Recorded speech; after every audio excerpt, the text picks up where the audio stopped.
विश्ववंदनीय विश्वशांतीदूत प्रज्ञाशील समाधीचे उद्गाता महान करुणावान करुणेचा सागर तथागत सम्यक संबुद्ध तथागतांचा पावन पवित्र सद्धम्म, त्या सद्धम्माचा सातत्याने प्रचार आणि प्रसार करणारा सदा पूजनीय भिक्खू संघ, बुद्ध धम्म आणि संघ या महान तीन रत्नाचे आम्हा सर्वांना माहिती करून देणारे, आम्हा सर्वांचा आधारस्तंभ, भारतीय घटनेचे शिल्पकार बोधिसत्व गुणवेतम डॉक्टर बाबासाहेब आंबेडकर यांच्या धम्मक्रांतीमध्ये शेवटच्या श्वासापर्यंत समर्पित राहतो.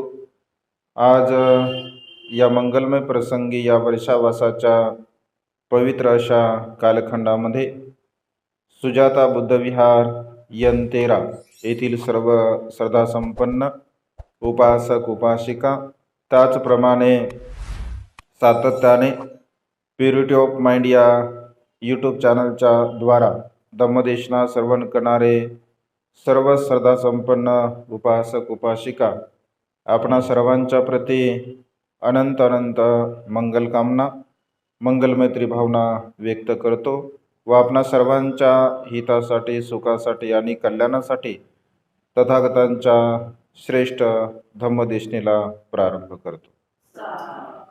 आजच्या या मंगलमय प्रसंगी एक अत्यंत प्रेरणादायी बौद्ध साहित्यामधील एक उपासिकेच्या संदर्भामध्ये आजची देशना आपणा सर्वांच्या हितासाठी, सुखासाठी या ठिकाणी देण्याचा प्रयत्न करतो. आपण या वर्षावासामध्ये बौद्ध धर्मामध्ये ज्यांचं महान आणि असीम असं योगदान आहे, ज्यांनी आपल्या जीवनामध्ये परिवर्तन करून घेतलं आणि आपलं स्वतःचं जीवन धन्य करून घेतलं, असे अनेक उपासक उपासिका, भिक्षू भिक्षुणी आपल्याला पाहायला मिळतात. आणि त्यामुळे तो एक आदर्श आपल्या समोर आपण ठेवला पाहिजे आणि त्या आदर्शाला अनुसरून जीवन जगण्याचा आपण प्रयत्न केला पाहिजे. मनुष्याच्या जीवनामध्ये जर शील पालन करायचं असेल, दान पुण्य करायचं असेल, कुशल कर्म करायचं असेल, तर कितीही मोठं जे संकट असेल, कितीही अडीअडचणी असतील, तरीसुद्धा एखाद्या मनुष्याने जर आपल्या जीवनामध्ये ठरवलं की मला दान पुण्य करायचं आहे, कुशल कर्म करायचं आहे, शील पालन करायचं आहे, तर तो मनुष्य त्या सर्व प्रकारच्या संकटावरती मात करून ही सर्व प्रकारची कुशल कर्म पुण्यकर्म करू शकतो.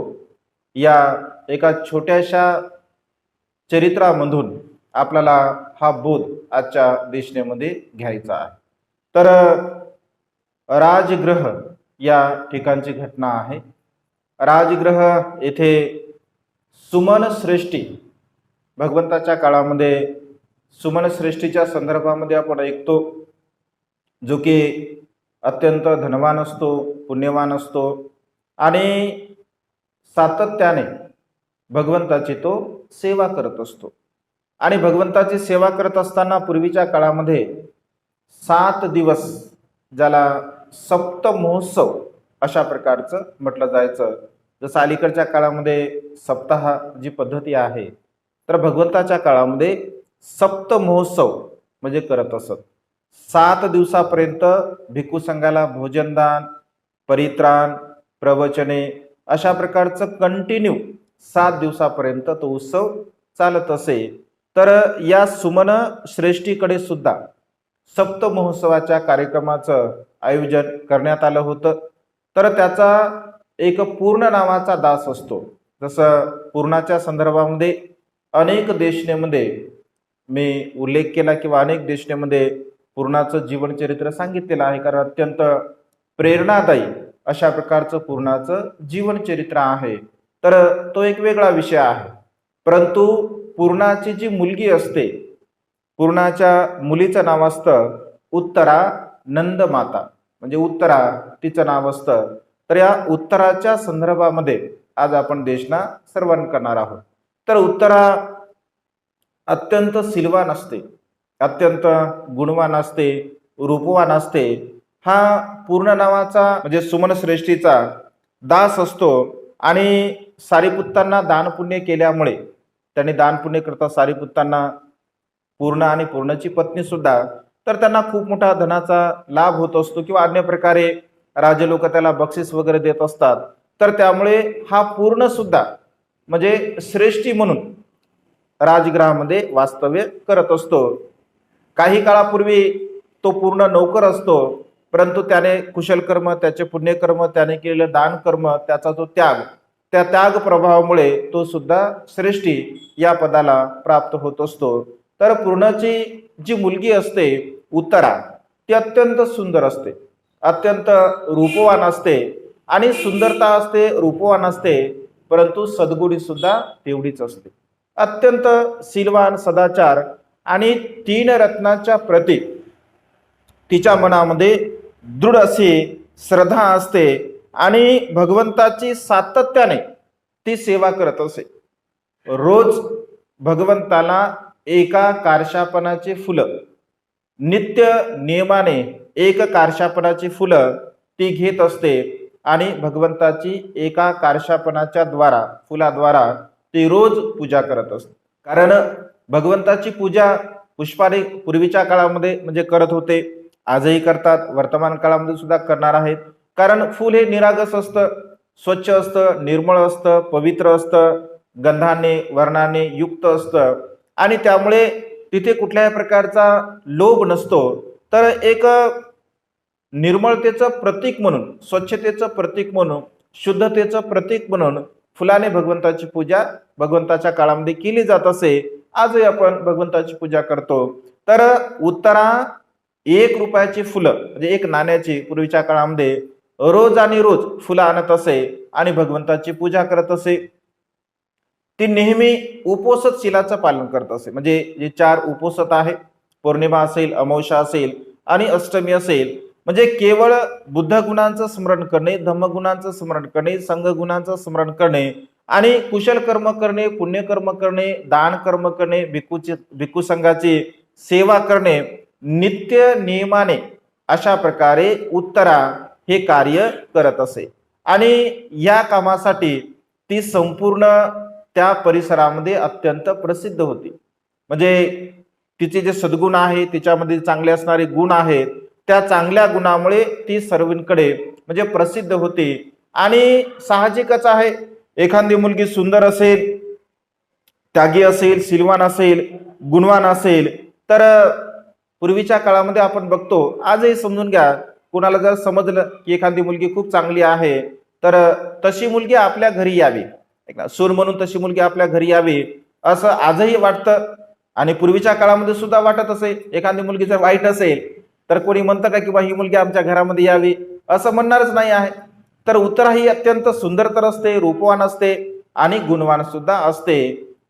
तर सुमन श्रेष्ठीला असं वाटतं की उत्तरा माझ्या घरी सून म्हणून यावी आणि त्यामुळे सुमन श्रेष्ठी पूर्णाकडे जात असतो आणि पूर्णाला म्हणतो की तुझी मुलगी माझ्या मुलाला तू द्यावी. तर त्या ठिकाणी पूर्ण क्षमा मागतो त्यांची. बघा, म्हणजे मनुष्याचे जे मानसिकता म्हणजे कशी बदलत असते किंवा मनुष्यांचे दिवस सुद्धा कसे बदलत असतात.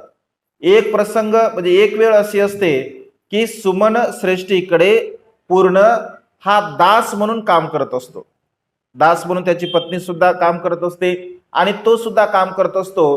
परंतु 3 रत्नाची सेवा केल्यामुळे, दान पुण्य केल्यामुळे, कुशल कर्म केल्यामुळे त्या ठिकाणी तो या सर्वश्रेष्ठ श्रेष्ठी पदाला प्राप्त होतो. आणि तोच सुमन श्रेष्ठी आपल्या स्वतःच्या एकुलत्या एक मुलासाठी उत्तराची मागणी घालत असतो. तर पूर्णाला तर आनंद व्हायला पाहिजे होता, त्याने सहज द्यायला पाहिजे होतं, परंतु पूर्ण म्हणतो की स्वामी असं काही होणार नाही. माझी मुलगी अत्यंत शीलवान आहे, गुणवान आहे, सदाचारी आहे आणि तीन रत्नांच्या प्रती आपल्या तिच्या मनामध्ये अत्यंत दृढ श्रद्धा आहे. माता पिता जरी समजा श्रद्धावान असतील, ऐक नाही, तीन रत्नांच्या प्रती त्यांची श्रद्धा असेल, तर मुलं श्रद्धावान असतीलच असं नाही आहे, किंवा मुलं तीन रत्नाला मानतीलच असं नाही आहे. हा सुमन श्रेष्ठी म्हणजे बुद्ध धम्म संघाला तर मानतच होता, परंतु अन्य पंथाला सुद्धा तो मानणारा होता. म्हणजे त्या काळामध्ये जैन विशेष रूपाने पंथ होता, तर त्यांची सुद्धा ते पूजा करत असे. आणि सुमन श्रेष्ठी स्पष्टपणे सांगतो की स्वामी, मी आपल्या मुलासोबत माझ्या मुलीचा विवाह करू इच्छित नाही, कारण तुमचा जो मुलगा आहे तो अत्यंत बंड आहे. म्हणजे त्याच्या मनामध्ये ना नम्रता आहे, ना सन्मानाची भावना आहे, किंवा कुठल्याही प्रकारचे कुशल कर्म करण्याची त्याची मानसिकता आहे. तो तीन रत्नाचं अनुसरण सुद्धा करत नाही आहे. आणि त्यामुळे एकतर तुम्ही अन्य धर्माला सुद्धा मानता, तुम्ही तीन रत्नाला जरी मानत असाल, परंतु तुमचा पुत्र, तुमचा मुलगा मात्र तीन रत्नाची काय सेवा करत नाही. आणि माझी जी मुलगी आहे, तर माझी मुलगी बुद्ध धम्म संघाला आपल्या जीवनाचं सर्वस्व मानते. नित्य सातत्याने ती भगवंताची पुष्पाने पूजा करत असते. रोज आणि रोज भगवंताच्या गुणाचं ती आमच्या घरामध्ये वर्णन करते. तर अशा प्रकारच्या धार्मिक प्रवृत्तीच्या मुलीला मी आपल्या घरी काही देणार नाही. असं म्हटल्याबरोबर आता श्रेष्ठी श्रेष्ठी असतो, तर सुमन श्रेष्ठी असं म्हणतो की हे काही योग्य होणार नाही. जर समजून घ्या, मी तुझ्या मुलीला मागितलं आणि तू काही दिलं नाही, तर जेव्हा ही गोष्ट अन्य लोकांना कळेल तेव्हा तर माझा अपमान होईल, कारण मी तर श्रेष्ठी आहे. आणि श्रेष्ठी असून सुद्धा माझ्या घरी पूर्ण श्रेष्ठीने आपली मुलगी दिली नाही, तर हे तुझ्यासाठी सुद्धा योग्य होणार नाही आणि माझ्यासाठी सुद्धा योग्य होणार नाही. अशा प्रकारच्या वेगवेगळ्या कारणाने त्या ठिकाणी सुमन श्रेष्ठी पूर्ण श्रेष्ठीला समजावून सांगण्याचा प्रयत्न करत असतो. तर त्यालाही ती गोष्ट समजते की बरोबर आहे, आणि शेवटी मुलगी मुलगी आहे. आणि पूर्वीच्या काळामध्ये सुद्धा ती पद्धती होती, आजही आहे. जर एखाद्या मुलीला जर मागणं गेलं समजून घ्या, आणि तिला जर समजा दिल्या गेलं नाही, तर मग तिथे वेगवेगळ्या प्रकारचे तर्क वितर्क केल्या जातात, आणि भविष्यामध्ये त्या मुलीसाठी ती गोष्ट म्हणजे त्रासदायक ठरते. तर पूर्णाला असं वाटतं की ठीक आहे, पूर्णाचा आणि म्हणजे पूर्णाच्या मुलीचा असा उत्तराचं आणि सुमन श्रेष्ठीच्या मुलाचा विवाह होत असतो. विवाह झाल्यानंतर अत्यंत प्रसन्नतेने पूर्ण श्रेष्ठी आपल्या मुलीचा विवाह करत असतो. विवाह केल्यानंतर आता याचा स्वभाव तर तसा असतो, आणि याचा स्वभाव तसा असल्या कारणाने श्रेष्ठीच्या मुलाचा, सुमन श्रेष्ठीच्या, तर तिला काही तीन रत्नाची सेवा करायला मिळत नाही. बुद्ध धम्म संघाबद्दल पूजा करावी, भगवंताचं दर्शन घ्यावं, भिक्खू संघाला भोजनदान द्यावं, असं कोणत्याही प्रकारचं कार्य त्या ठिकाणी उत्तराकडून केल्या जात नाही. तर साहजिकच आहे, जर तीन रत्नाची सेवा रोज ती करत असेल आणि तिला वर्षानुवर्ष जर भगवंताचं दर्शन होत नसेल, भिक्खू संघाचं दर्शन होत नसेल, तर त्या ठिकाणी ती अत्यंत दुःखी असते, अत्यंत कष्टी असते. आणि तिला वारंवार असं वाटतं की आपण भगवंताची सेवा केली पाहिजे, आपण उपवासशील पालन केलं पाहिजे, दान पुण्य केलं पाहिजे, परंतु तशी तिला काही संधी मिळत नव्हती. आणि शेवटी ती आपल्या पित्याला म्हणजे पूर्ण श्रेष्ठीला एक पत्र पाठवते आपल्या सेवकाच्या द्वारा, आणि पत्रामध्ये ती सांगते की मी या ठिकाणी नरक यातना भोगत आहे, मला कोणत्याही प्रकारचं कुशल कर्म पुण्यकर्म करण्याची संधी प्राप्त होत नाही आहे, आणि त्यामुळे तुम्ही माझ्यासाठी तुम्ही माझ्यासाठी 15,000 कारशापन तुम्ही पाठवून द्या. आणि पित्याला वाटतं की आपल्या मुलीने 15,000 कारशापन मागवले, काहीतरी तिला काम असेल, आणि कुठल्याही प्रकारचा विलंब न करता तात्काळ क्षणी पूर्ण श्रेष्ठी आपल्या मुलीसाठी 15,000 कारशापन पाठवून देत असतो. तर राजगृहामध्ये एक सिरिमा नावाची अत्यंत सुंदर अत्यंत रूपवान लावण्यवती अशी गणिका असते आणि ती आपल्या सेविकेला तिच्याकडे पाठवते आणि तिला सांगते की 15 दिवसापर्यंत माझ्या पतीची तू सेवा करावी आणि या 15 दिवसामध्ये मी भिक्खू संघाला भोजनदान देणार आहे, दानपुण्य करणार आहे आणि उपोषशीलाचं पालन करणार आहे. तर हा जो उत्तराचा पती असतो याला असं वाटतं की श्रीमा नावाची जी गणिका आहे ती मला मिळत आहे, मला सुख उपभोगण्यासाठी मिळत आहे, तर याला एकदम आनंदाने तो म्हणतो की ठीक आहे, असं जर असेल तर काही हरकत नाही, तू 15 दिवसापर्यंत तुला जे काय करायचं असेल ते तू करू शकते. तर काही ठराविक रक्कम श्रीमाला 15 दिवसासाठी उत्तरा देत असते आणि राजमहालामध्ये घेऊन येते आणि हा 15 दिवसापर्यंत त्या श्रीमा नावाच्या गणिकेसोबत त्या ठिकाणी वास्तव्य करत असतो. आता 15 दिवसापर्यंत उत्तरा फ्री आहे तर ती भगवंताकडे जाते, भगवंताला भोजनाचं निमंत्रण देते आणि 15 दिवसापर्यंत उपोषशील पालन करत असते. तर उपोषशील पालन करत असताना अत्यंत आनंदाने रोज आणि रोज भगवंताची सेवा करते, भिक्खू संघाची सेवा करते, भोजनदान देते, धम्मदेशना श्रवण करते. असे तिचे जे 15 दिवस आहे ते अत्यंत आनंदामध्ये त्या ठिकाणी निघून जात असतात. तर आनंदामध्ये निघून गेल्यानंतर 14वा दिवस असतो, 15व्या दिवशी दानपुण्य ती करत असते आणि समारोप त्या म्हणजे उपोषताचं करत असते. तर 14व्या दिवशी हा जो उत्तराचा पती असतो तर उत्तराचा पती विचार करतो की माझी मूर्ख पत्नी जरा बघू द्या काय करत आहे, कारण एवढी सुखामध्ये आहे. आता श्रेष्ठीच्या घरी म्हटल्यानंतर अत्यंत सुख आहे आणि एवढं सुख उपभोग न घेता ही नेमकी मूर्ख स्त्री काय करत आहे. आपण बघावं तर वरचा मजला असेल, वरच्या मजल्यावरती तो राहत असेल तर खालच्या रसोई घरामध्ये म्हणजे किचन मध्ये तो एक झरोका असतो, त्या झरोक्यामधून तो पाहत असतो की माझी पत्नी काय करत आहे. तर जेव्हा तो पाहतो तर ती पूर्ण घामाने लथपथ झालेली असते, केस इकडे तिकडे गेलेली असतात, कारण ती काम करत असते. म्हणजे जरी ती एका श्रेष्ठीची पत्नी जरी असेल तरी तिच्या मनामध्ये श्रद्धा आहे आणि भिक्खू संघाची सेवा करायची आहे, त्यामुळे ती असं कुठल्याही प्रकारचा अहमपणा करत नाही, कारण ती श्रद्धेनं भिक्खू संघाची सेवा करते. आता सेवा करत असेल, धावपळ करत असेल, किचन मध्ये असेल तर साहजिकच आहे हे सर्व प्रकारचं घडणार आहे. तर ती पूर्ण घामाने लथपथ असते, तिचे केस वगैरे विखुरलेले असतात आणि ती अशा प्रकारे अत्यंत श्रद्धेने त्या सेविकेसोबत ती काम करत असते.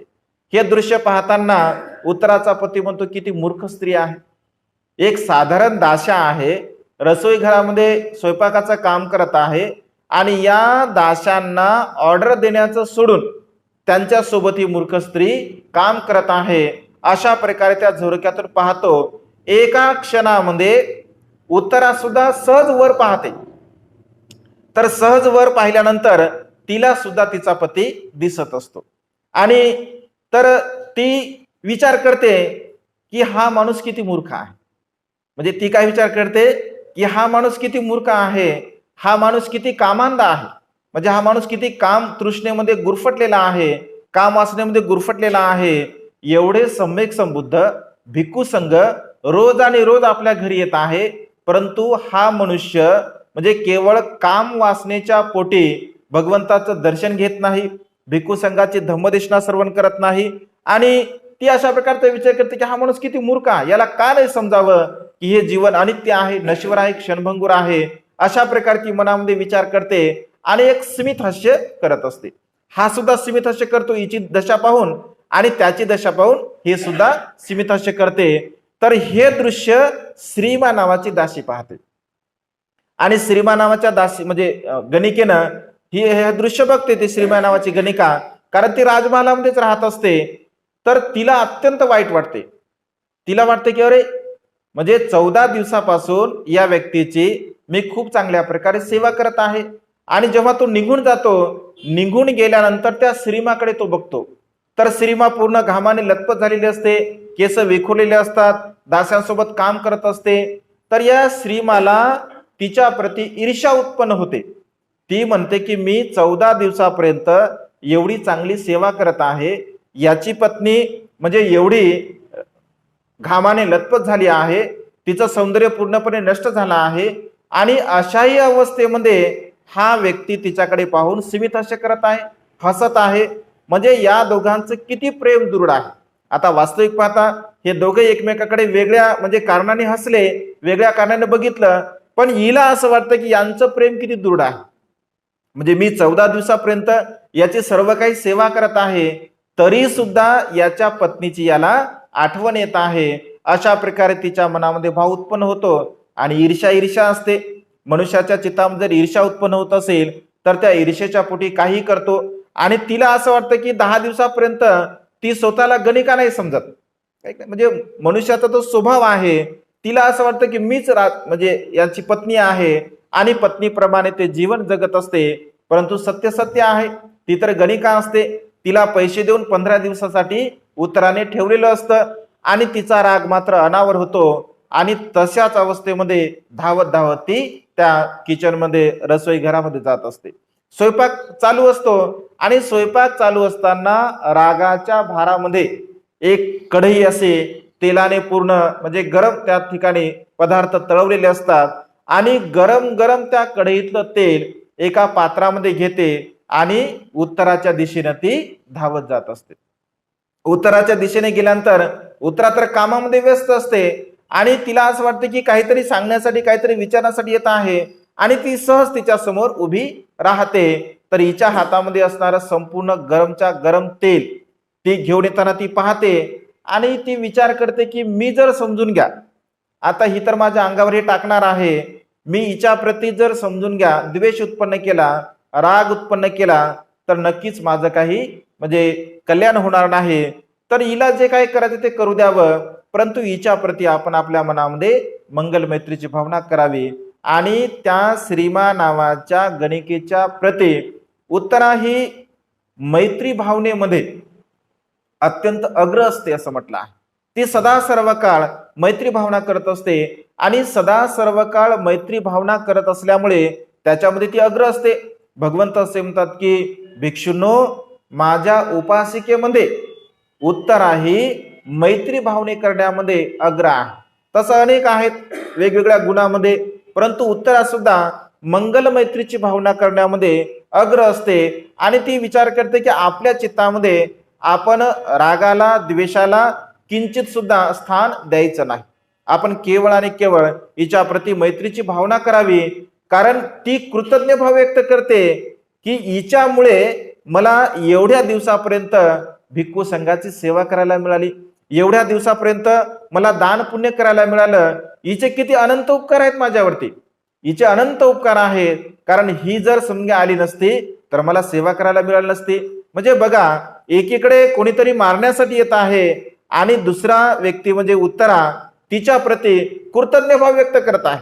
जर ही जर नसते तर मला दान पुण्य करायला मिळालं नसतं, ही जर नसते तर भिक्खू संघाची सेवा करायला मिळाली नसते. आणि अंतकरणातून हृदयातून तिच्या प्रती अनंत अनंत मंगल मैत्रीची भावना ती करत असते. ही रागाच्या भारामध्ये असं म्हटलं आहे की त्या पातेल्यामध्ये असणार अत्यंत गरम असं तेल तिच्या अंगावरती डोक्यावरती टाकत असते. तर डोक्यावरती टाकल्यानंतर ही ऑलरेडी मंगल मैत्रीची भावना करत असते. आणि भगवंत असे म्हणतात, भगवंताचा धम्म सांगतो, भगवंत असे म्हणतात की मंगल मैत्रीच्या भावनेमध्ये जर तुम्ही असाल तर अग्नी सुद्धा तुम्हाला इजा करू शकत नाही, तुम्हाला पाणी सुद्धा इजा करू शकत नाही, तुम्हाला चोर सुद्धा इजा करू शकत नाही, तुम्हाला विष सुद्धा तुमच्यावरती कुठल्या प्रकारचा म्हणजे हानी करू शकत नाही. म्हणजे कोणत्याही प्रकारच्या बाह्य कारणामुळे तुम्हाला हानी पोहोचू शकत नाही. जर त्या क्षणी तुमच्या चित्तामध्ये 100% जर मंगल मैत्रीची भावना असेल तर. नालागिरी हत्तीला भगवंताने जिंकलं, मैत्रीच्या बलाने जिंकलेला आहे. अनेक प्रकारचे प्रसंग भगवंतावरती आले तर भगवंताने केवळ मंगल मैत्रीच्या बलाने त्या सर्वांवरती विजय प्राप्त केलेला आहे. आणि उत्तरा सुद्धा मंगल मैत्रीमध्ये अग्र होते. त्यामुळे ते तेल जे टाकलं तर ते संपूर्ण तेल थंडगार होऊन जातं तिच्या मंगल मैत्रीच्या बलाने. तर तिला असं वाटतं की अरे हिला तर काहीच झालं नाही. आणि पुन्हा मग त्या ठिकाणी पुन्हा आणखी तेल घेण्यासाठी धावते. परंतु तो प्रसंग झाल्याबरोबर दासीला लगेच लक्षामध्ये येतं आणि दासी तिला पकडतात.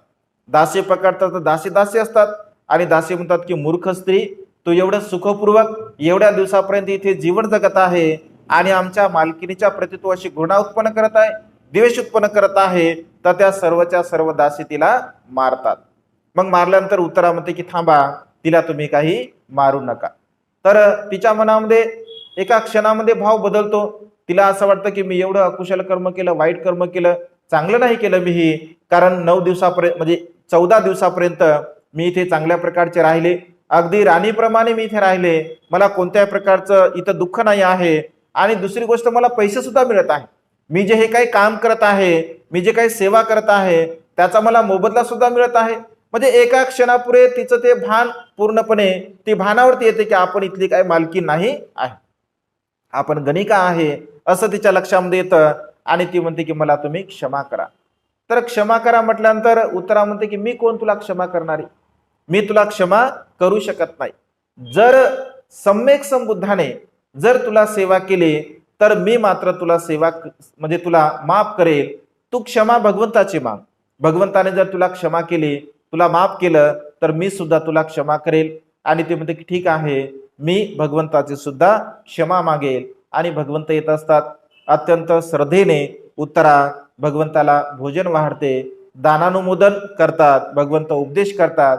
आणि श्रीमा अत्यंत लज्जेने त्या ठिकाणी, तिला खूप लाज वाटते आपल्या कर्माची, कारण अकुशल कर्म आपण केलं तर लज्जेने ती भगवंताच्या समोर जाते, भगवंताला प्रणाम करते आणि म्हणते की भगवान अशा अशा प्रकारे माझ्याकडून अपराध झाला आहे.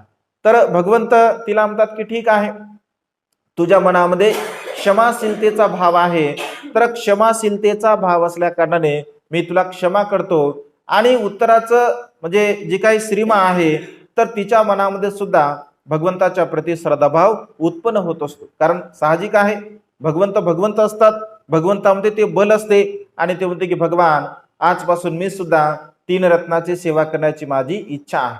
भगवान माझ्याकडे सुद्धा आपण भोजनासाठी यावं, भगवान भिक्खू संघाला आमच्याकडे सुद्धा तुम्ही भोजनासाठी पाठवावं. तर भगवंत काय तिच्याकडे भोजनासाठी जात नाहीत, परंतु भगवंत अन्य भिक्षूंना मात्र श्रीमाकडे भोजनासाठी पाठवत असतात. श्रीमा अत्यंत सुंदर असते, अत्यंत लावण्यवती असते, ती त्या राजगृहाच्या परिसरामध्ये प्रसिद्ध असते. आणि त्यामुळे भिक्षू तिच्याकडे भोजनासाठी जातात.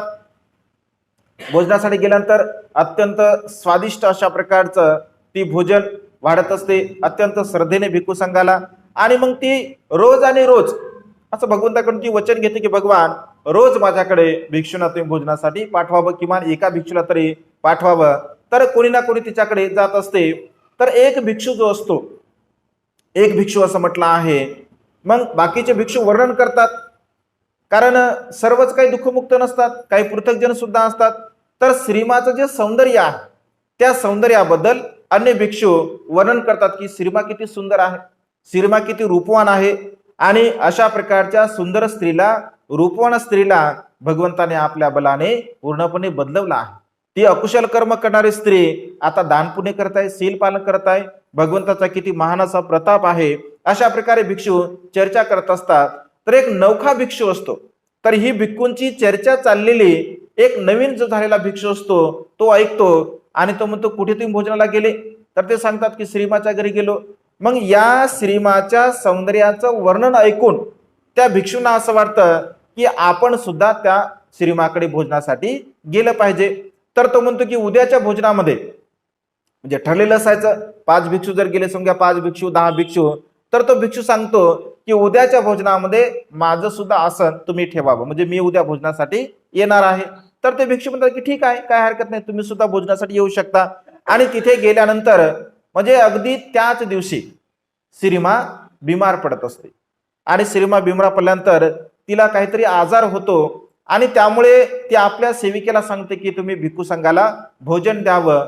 आणि भोजन दिल्यानंतर त्या भोजन संतुष्टपणे ते संपूर्ण भिक्षू भोजन करतात.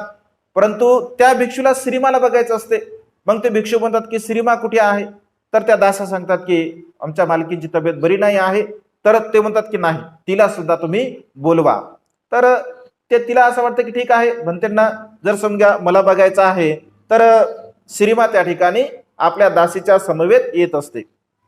आता आजार मनुष्य कसा असेल, तर आजारी मनुष्य तिचे केस विखुरलेले असतात, तिचं जे तेज असतं ते पूर्ण निस्तेज असते.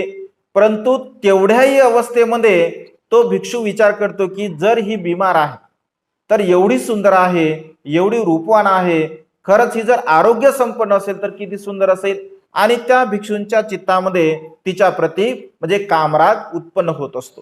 तर तिथे निघून जातात. निघून गेल्यानंतर ही श्रीमा मृत्यूला प्राप्त होते.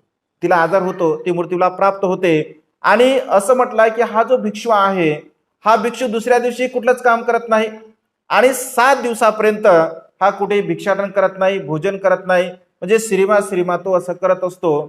तर भगवंताला ही गोष्ट समजते. अन्य भिक्षू सांगतात की भगवान अशा अशा प्रकारची घटना घडलेली आहे.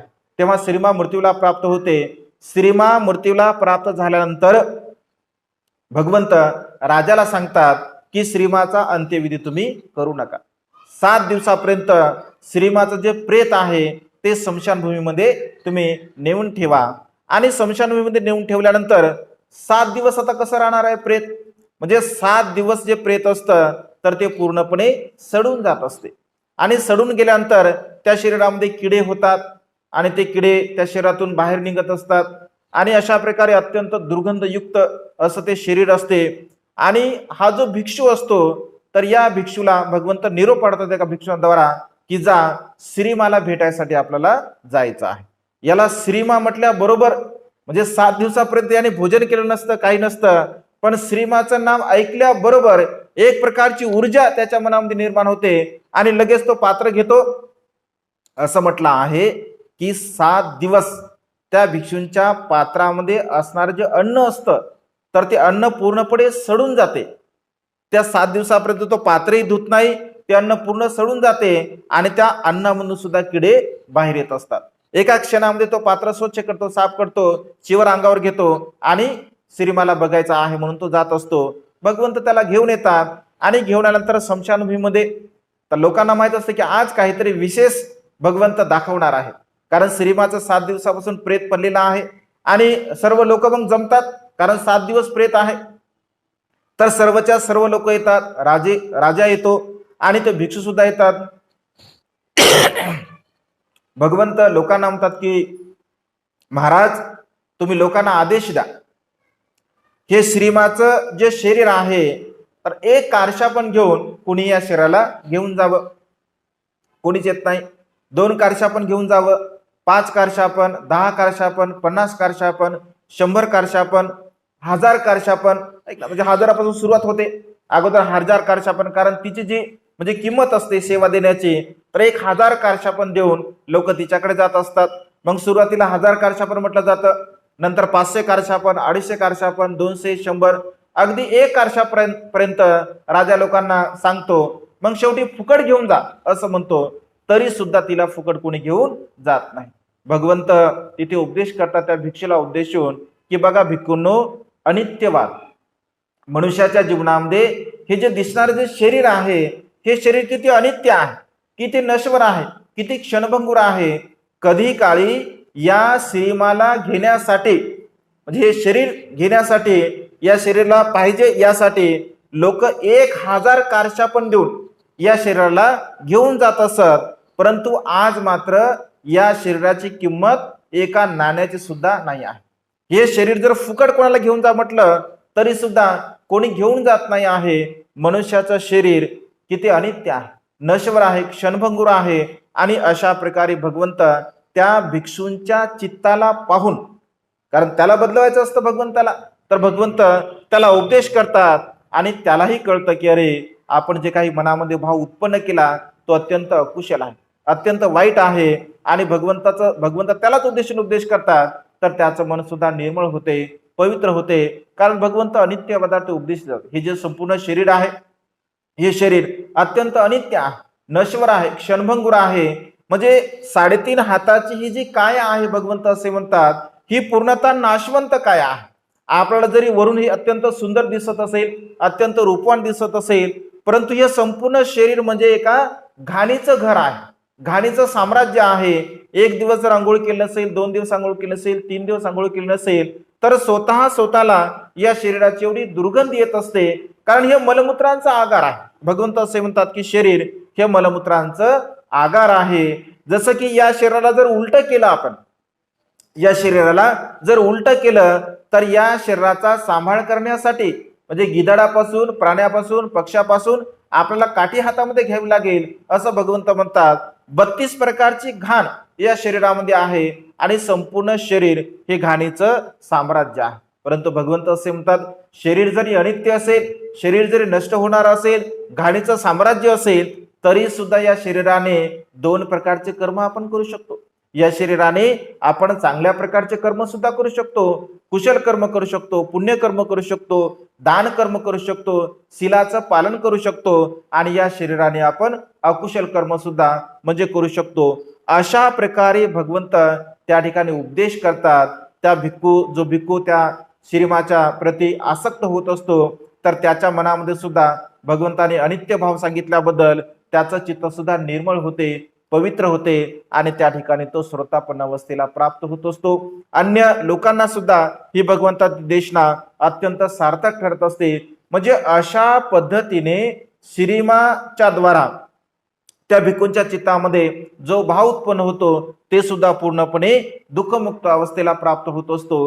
म्हणजे अशा प्रकारे उत्तरा जी भगवंताची उपासिका असते, म्हणजे कुशल कर्म, पुण्यकर्म जर करायचं असेल, मनुष्याच्या मनामध्ये जर भाव असेल, तर तो भाव पूर्ण करण्यासाठी मनुष्य कोणत्याही प्रकारचे प्रयत्न करू शकतो.